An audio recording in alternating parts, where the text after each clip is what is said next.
Itu sih menjadi kekuatan ya, atau gimana ya, itu menjadi kelebihan mereka lah, kenapa mereka konsisten.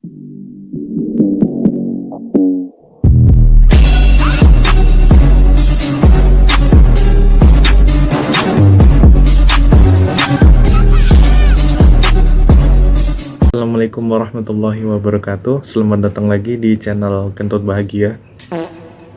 Pada video ini saya akan membahas mengenai hasil Piala Sudirman atau final Piala Sudirman pada tahun 2023. Piala Sudirman 2023 kemarin beberapa hari sebelumnya dimenangkan oleh tim China.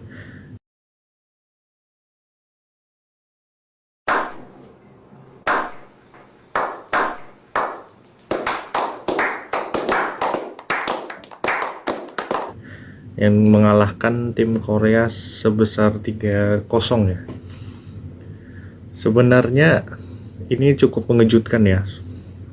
Karena seperti mungkin saya prediksi, Korea mungkin bisa menjadi musuh rival atau rival terberat mungkin yang bisa menjegal China. Tapi kita bisa lihat China, wah, mentalnya luar biasa sekali. Bahkan pada partai pertama pun ganda campuran sudah seru. Pada pertandingan ganda campuran ini membuktikan bahwa mental pemain China itu kuat sekali. Oh my god! Wow! Ya, mentalnya ganda campuran China itu tidak bisa diremehkan sekali. Berapa kali mereka diturunkan itu hampir kalah lah, kalau bisa dibilang ketinggalan jauh, tapi mereka entah kenapa bisa lepas dari keadaan tertekan tersebut dan mereka unggul kembali.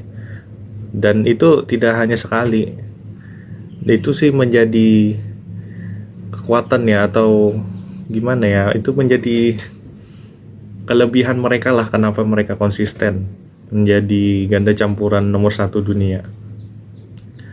Nah, itu menjadi modal setelah ganda campuran China menang lawan Korea. Sebenarnya saya sih tidak menduga ya sampai bisa mereka menang. Awalnya kan saya kira unggul. Korea pun kalau bisa dibilang mental mereka kuat, kita bisa lihat dari turnamen event sebelumnya. Tapi entah, emang mental Cina mungkin lebih kuat. Ini saat time event gini memang mental itu menjadi kunci memang. Biarpun seperti dibilang mau pemain siapapun turunin, kalau mereka siap ya mereka pasti menyumbang poin kalau siap secara keseluruhan ya. Dari teknik pun sudah merata lah.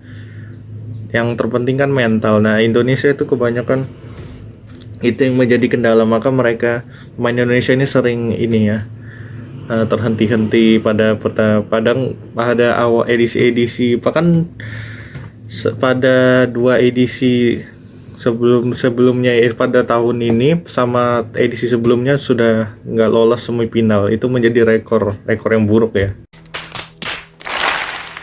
Lalu pada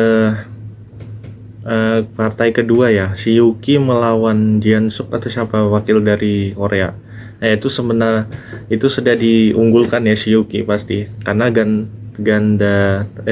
sektor tunggal putra itu Korea masih belum menemukan pengganti Son Wan-ho ya. Jadi termasuk terlemah ya, kekuatan terlemahnya Korea di sektor itu. Ya, dan itu juga sempat melawan sih, tapi ya ujung-ujungnya juga mentalnya teruji si Yuki. Itu juga meskipun kita diunggulkan ya, kalau mental kita tidak kuat juga kita bisa kalah. Bahkan pun pemain Indonesia kalau saat mungkin dalam posisi si Yuki pun kita bisa kalah kalau mentalnya nggak kuat. Nah, itu kendala dari pemain Indonesia. Nah, setelah menang 2-0, unggul 2-0 ya, sepertinya mungkin ya, saya masih berharap. Tapi bohong. Nah, baru pada partai ketiga, An Seong melawan Chen Yufei.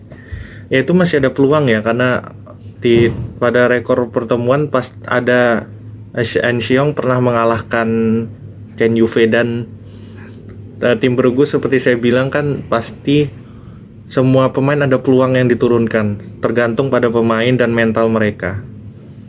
Nah, pada itu tapi Chen Yufei bermain sangat lepas ya kalau saya bilang, bukan tertekan malah. Nah, itu perlu dicontoh oleh pemain Indonesia ya. Saat unggul pun kita harus bermain tidak terlalu tertekan lah. Jadi kita tuh unggul pun itu kita bahkan pernah sering sudah tinggal 1 poin pun kita tertekan.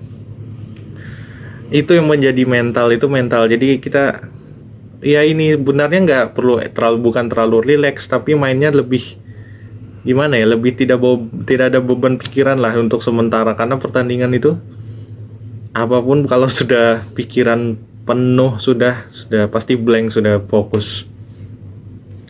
Nah, setelah itu ya Chen Yufei memenangkan pertandingan itu dengan kemenangan yang cukup lumayan lah ya lawan An Xiong. Padahal An Xiong juga termasuk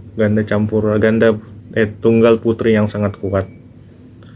Ya, tapi sudah akhirnya menang 3-0 dan China menang lagi Piala Sudirman yang ke-13 kali kan saya.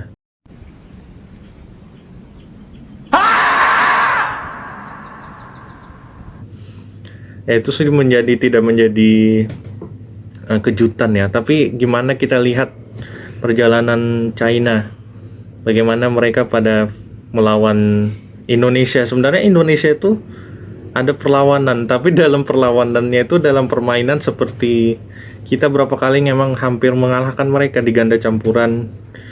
Di tunggal putra kita sempat unggul, bahkan di tunggal putri pun kita sempat Gregoria pada set pertama sempat menyamakan skor, berdekatan, masih poinnya ketat, tapi ya ujung-ujungnya kalah. Itu sih yang Indonesia seharusnya contoh pada China, itu mentalnya sangat kuat.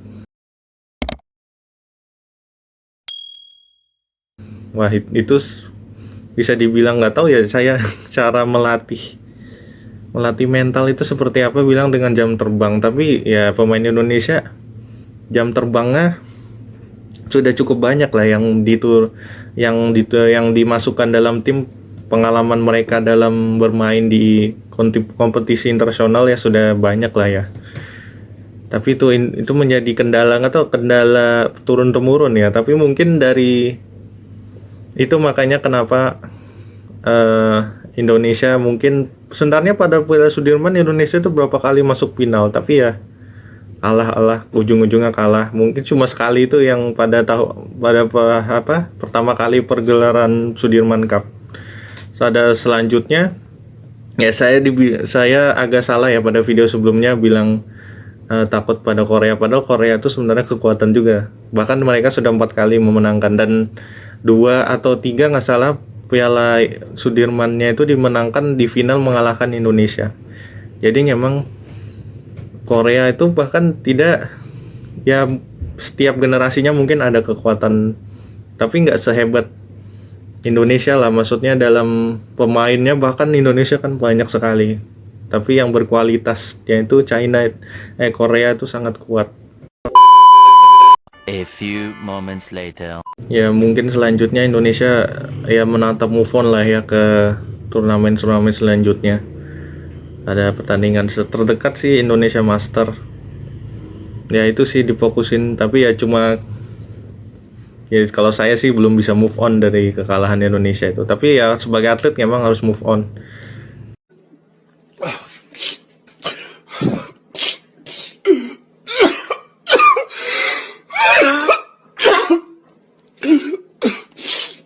Gimana untuk prestasi berikutnya, dan turnamen individual kan bisa menjadi modal lagi untuk nanti, apalagi nanti sebentar lagi mungkin sudah mulai perhitungan road to Olympic ya. Siapapun yang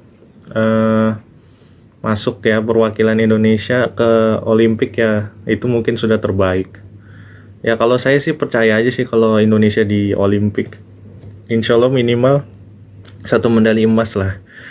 Kalau bisa dua medali emas kayak pada zaman Susi Susanti boleh juga, dua emas kan kita cetak rekor. Tapi ya kalau saya sih pengennya sih Indonesia secepatnya lah perbaiki Piala Sudirman ini menjadi ini ya, memang kita tuh harus mencari celah lagi gimana. Ini loh Cina ini gimana, dan mereka itu punya nanti tahun pada tahun 2025 mungkin mereka akan memakai pemain yang baru lagi tapi dengan kekuatan yang baru, dan sedangkan Indonesia seperti contohnya tunggal putra hanya Jojo dan Ginting aja. Tapi kita tidak bisa salahkan karena tidak ada lagi yang bisa menyaingi Jojo sama Ginting. Terdekat Chico, tapi ya pemainnya masih kurang konsisten sekali. Ya Ginting dan Jojo juga kurang konsisten tapi masih menjadi andalan. Saya berharap sih semua sektor itu konsisten dulu dan masuk ranking. Sebenarnya ranking nggak tinggi juga nggak apa-apa asal konsisten.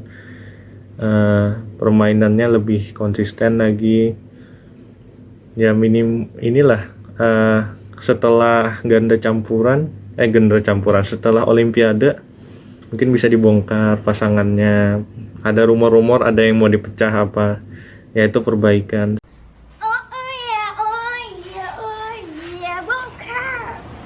Terus ada yang tadi terpikir saya heran ya, karena kayak pemain Korea Selatan itu saya lihat di turnamen Sudirman itu paling sering ya, paling menggunakan strategi bongkar pasang atau ganda gado atau campuran yang pasangan yang tidak pernah dipasangkan di turnamen besar.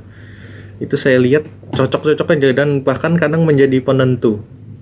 Nah, itu memang strateginya itu cukup ampuh, tapi mungkin Indonesia nggak bisa memakai strategi itu terlalu sering karena ya Indonesia ini kalau saya bilang ya mungkin bagus ya kalau dalam hal kompak-kompakan memang bagus karena mereka kan kebanyakan pasangan dipasangkan pada waktu yang lama, dikirimkan terus pasangannya itu terus. Tapi kalau seperti Korea ini mereka ini kuat secara individu ya, bukan seperti tim. Mereka seperti dipasangkan siapa aja bagus, seperti pada zaman dulu Indonesia kan Tony Gunawan dipasangkan dengan siapa aja bagus, seperti Hendra Setiawan. Nah, Indonesia itu perlu pemain-pemain yang punya individu yang kuat lah sendiri. Jadi mereka itu mau dipasangkan sama siapa aja mereka bisa apa aja itu cocok gitu. Nah, dan Indonesia itu belum ada pemain yang seperti itu, mungkin bisa menjadi kekuatan yang individu yang kuat, jadi dipasangkan dengan siapa aja. Jika individunya yang kuat itu bisa menjadi senjata. Solusinya kan kita dalam Piala Sudirman 5 sektor, tiga sektornya itu memakai pasangan, jadi pasti ganda. Cuma 2 kan ganda putra, tunggal putra sama tunggal putri. Sisanya kan ganda putra, ganda putri, ganda campuran, dan itu bisa diacak-acak gitu ya menjadi kekuatan baru, bisa jadi kejutan. Dan itu ya menerka-nerka. Jadi musuh jadi tidak bisa nebak pemainnya ini siapa. Ya itu sih mungkin bisa menjadi bukan solusi ya, gimana? Mungkin ide ya kalau mau seperti itu. Tapi bilangnya sih sebenarnya kata coach Harry bilang kita memang kalau setiap pasangan itu terikat kontrak. Ya itu dengan masalah kontrak itu mungkin ya susah juga. Tapi kalau kontrak pemain dipisah pun mereka beda kontrak tapi kontrak kerja sama tapi mereka berprestasi, ya tidak apa-apa sih. Tapi ya sudahlah, itu keputusan terbaik pelatih. Mungkin kalau mereka dipisah mungkin akan tidak cocok atau menurun prestasinya, tapi ya itu sudah keputusan pelatih. Sebenarnya kalau masalah kayak seperti ganda putra itu udah masalah pemain ganda campuran mereka, ganda putra mereka sudah kuat sudah kuat lah, sudah konsisten. Yang tinggal 4 sektor ini yang mungkin belum menemukan konsistensi. Seperti patokannya seperti di turnamen individual lah, mereka seperti konsisten menyumbang tiap turnamen gelar, mau siapapun tapi gelar itu ada gitu didapatkan. itu masih kurang konsisten lah, dan tunggal apa sektor-sektor lain. Ya mungkin itu sih yang bisa saya sampaikan. Ya kita nanti ketemu lagi pada Piala Sudirman 2 tahun lagi, 2025 itu setelah Olimpik.